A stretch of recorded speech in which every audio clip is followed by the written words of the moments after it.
சிங்கள இனவாத அரசும் இந்திய பேரரசும் உலக வல்லாதிக்கங்களின் துணையோடு தமிழீழ நிலத்தில் நிகழ்த்திய திட்டமிடப்பட்ட இனப்படுகொலை முடிவுற்று 15 ஆண்டுகளை கடந்தும் தமிழர்களுக்கு இன்னும் எவ்வித நீதியும் தீர்வும் கிடைக்கப்பெறவில்லை.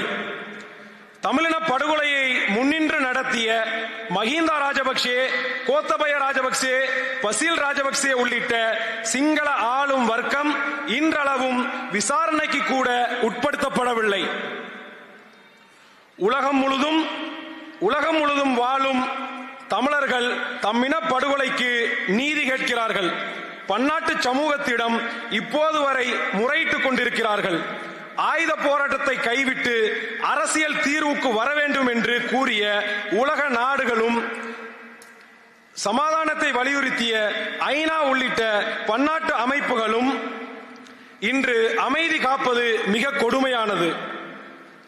8 கோடி தமிழர்களை பிரதிநிதித்துவப்படுத்தும் தமிழக சட்டமன்றத்தில் கடந்த 2011ஆம் ஆண்டு இலங்கை மீது பொருளாதார தடையும் பன்னாட்டு போர்க்குற்ற விசாரணையும் கோரி தீர்மானம் இயற்றப்பட்டிருக்கிறது. அதுவே தமிழ்நாடு மட்டுமல்லாது உலகெங்கும் வேறுபரப்பி வாழும் தமிழர்களின் ஒட்டுமொத்த குரலாகும்.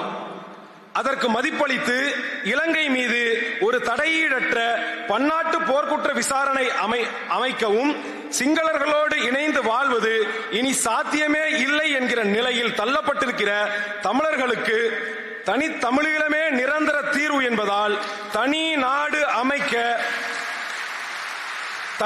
அமைக்க ஈழத்திலும் புலம்பெயர்ந்தும் வாழும் தமிழர்களிடம் பொது வாக்கெடுப்பை நடத்தவும் இந்திய ஒன்றியத்தை ஆளும் பாஜக அரசு சர்வதேச சமூகத்திற்கு அழுத்தம் தர வேண்டும் என இப்பொதுக்குழுவின் வாயிலாக நாம் தமிழர் கட்சி வலியுறுத்துகிறது.